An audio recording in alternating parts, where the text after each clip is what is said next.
Hey friends, Budget Girl here, and today it's all about baby step 3, because I am done, son of a gun, done with baby step 3. That's 10,000 smackaroonies in the bank, just in case the universe decides it doesn't like me one day. Let's talk about it. So it's official, I am done with baby step 3, aka my fully funded emergency fund. If you don't know what I'm talking about, I follow the Dave Ramsey baby steps and have for the past 4 years while getting out of debt and starting to save. And baby step 1 is a baby emergency fund, which is $1,000, which you use to insulate you from the things of the world. And I had to use that a couple of times.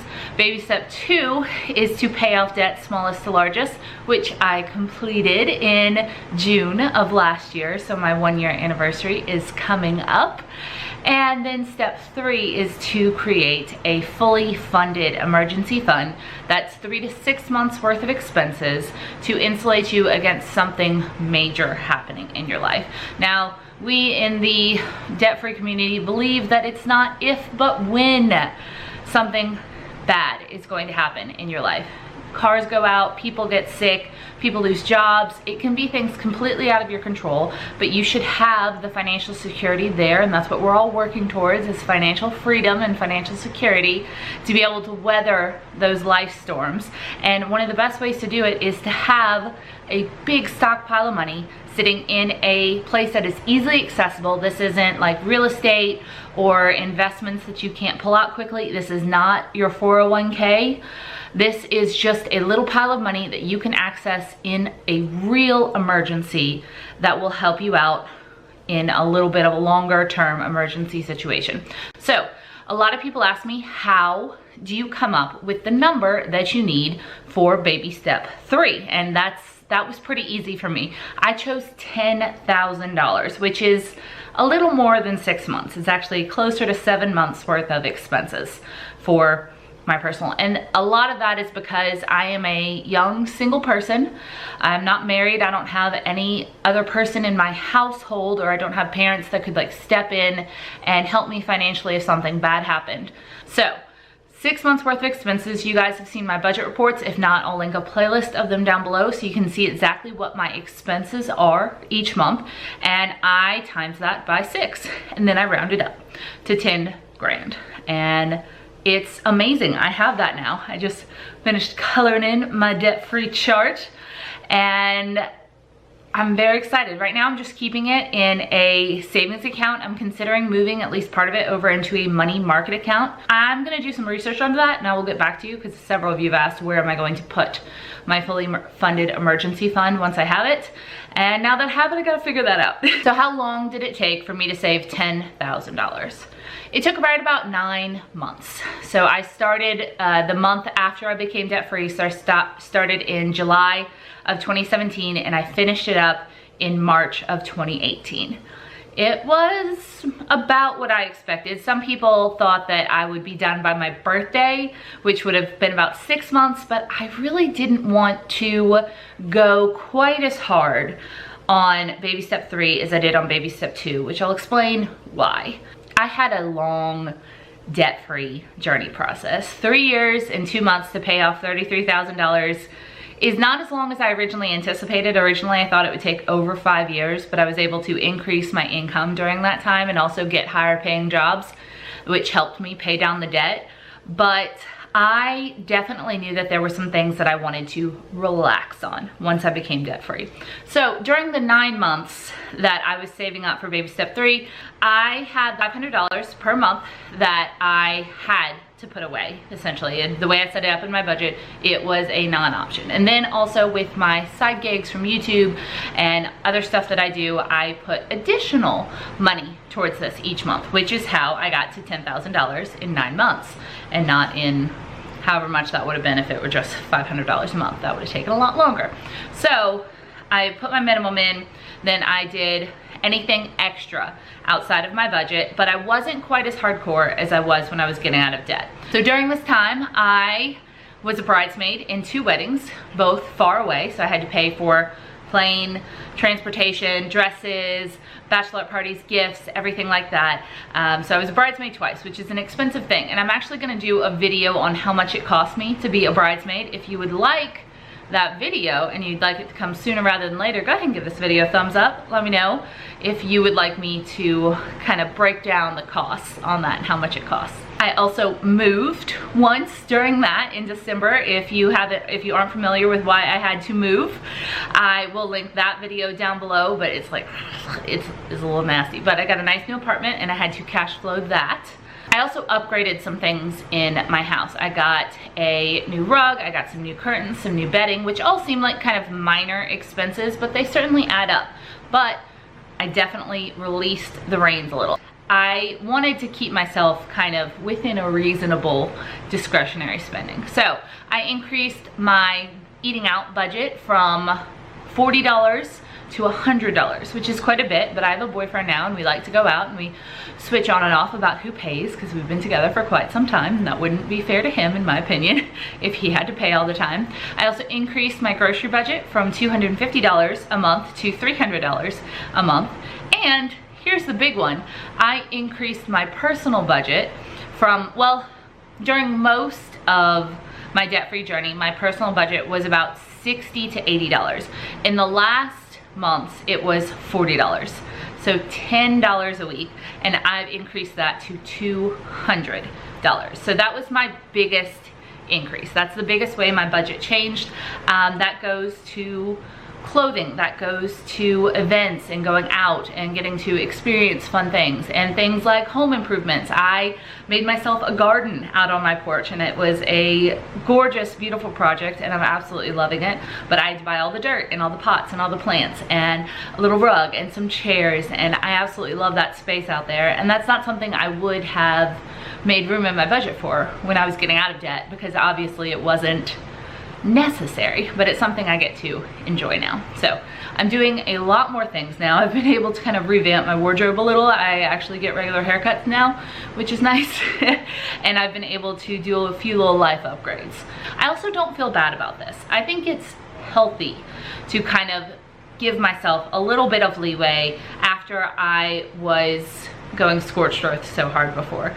I don't regret it at all, putting every single extra penny I could find at debt, but it was a phase of my life and I'm glad that I'm through that phase. It had a purpose, and that was to get me out of debt, and it did.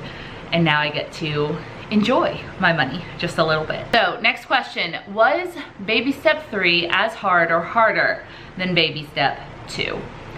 I hear this a lot, that other YouTubers have told me that they kind of lose motivation after baby step 2 because they're just stocking away the money anymore. They aren't seeing the number of their debt go down. It's not quite as invigorating to pay it off. But I do not think baby step 3 was harder in any way, shape, or form, or even close to baby step 2. And I think it's because I was kind of intentional about my spending. I did a lot of thinking about how my budget would change when I got out of debt before I got out of debt. And at one point I think I thought I'd get like a pedicure every 2 months or something like that, or I'd take Rory to the puppy spa all the time, and I'd buy myself coffee out. And then, you know, on the other side of that debt payoff, I'm like, those really aren't worth the money anymore. I found other things that I would rather be investing in. So I did use the getting up to my baby step 3 number as a motivator as well. It wasn't quite as much of a daily thing as getting out of debt was. Every single day I was thinking about, like, yeah, let's get out of debt. How can I increase my income? How can I cut my expenses? Whereas now I'm a little bit more laissez-faire. I still do my budget every month. Sometimes I'm a little lackadaisical on reconciling it, and I don't do it every single week, but I do it eventually, and you guys see the budget reports. And I'm saving, and I'm meeting my money goals, and now I'm also kind of living what I consider to be a more full life. But I'm getting to live that life because I sacrificed for so many years going into it. So I didn't deserve it then, and I feel like I more deserve it now. Next, what are my secrets to success for completing baby step 3. One is to actually have a set amount that you are going to save each month, like a bill, the $500 that I said, that was not optional. Anything else you can throw on top of that is wonderful, but make sure to make that a priority. Put it in your budget like a bill and treat it as such. And then do that forever. You can change where it's going, whether it'll be to an emergency fund, to investing, to this, that, the other thing, but I'll be saving forever. And that's kind of nice, that I can live on less than my income forever, because now I don't have any debt. I don't have anybody that I'm giving my money to on a monthly basis other than the things that need to just kind of keep myself living, such as rent, food, etc., electricity, that kind of thing. But I don't have any other bills. My car is paid for, Rory's paid for. Please don't finance your dog, y'all. The second secret to success, I would say, is kind of stepping off the gas just a little bit. If you were anything like me, you were gazelle intense in baby step 2, and it's okay to live your life a little bit more now. You have earned it. You have absolutely earned it. If you're getting into baby step 3 now, or if you're in baby step 2 and you're thinking about baby step 3, go ahead and start thinking about the things that you'll want to change once you're debt free. People ask me this a lot when I was going through baby step 2, so I got used to thinking about it. But go ahead and write things down, look back on them as you're going through the process, and then decide what's really important. I didn't need regular pedicures. These are press-on nails. It's not worth it to me to go pay someone to do my nails for me at all. I'd much rather spend the money on cheese, just saying. And decide what's really important to you. And just because something is important to someone else doesn't mean that it should be important to you in your budget. So some people might love, and that's their thing, they love going and getting their nails done every month, and that's wonderful. And once you're out of baby step 2 and once you're into baby step 3, that can be something that you can work into your budget and really revel in it and enjoy that experience. But there are other experiences and things that I would enjoy more, so that's where I put my money. And the final secret to success I have is to give yourself just a little bit of grace. You are entering a brand new and wonderful phase in your life when you are starting to save for a fully funded emergency fund and you don't have debt anymore. And if you're anything like me, you're probably gonna agonize over things for a little bit. You're gonna kind of still be in that baby step 2 mindset and not be willing to loosen the control a little bit. You might begrudge yourself a little bit of fun, and I think you should absolutely allow yourself that. Do a little bit of traveling within your budget, of course. Save cash for everything. Upgrade maybe your couch or your home or your wardrobe or whatever is important to you. Work it into your budget, allow yourself that, and don't feel guilty for it. Sometimes I still catch myself finding something that I would really love and enjoy, but I don't necessarily need, and being like, no, more important things. But it's okay for me to have that now, as long as I can do it within my budget and do it within reasonable amount of money and still be meeting my financial goals. And final question, what is next up for me? Well, baby step 4, 5, and 6, and 7 are all supposed to kind of happen at the same time. But I don't have a house and I don't have kids.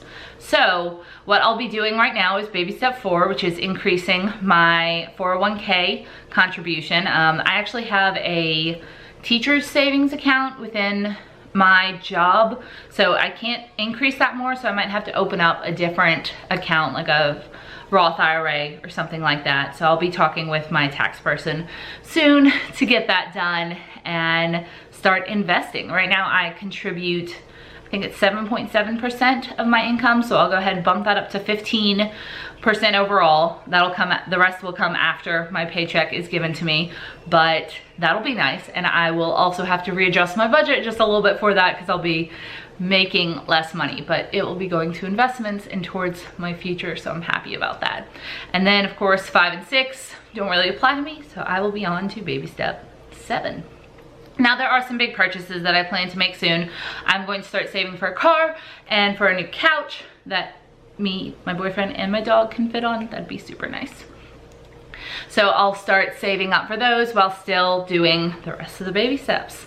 I would love to hear your baby step 3 experiences, or if you have any other questions about this particular phase in my journey to financial freedom, feel free to ask those questions below.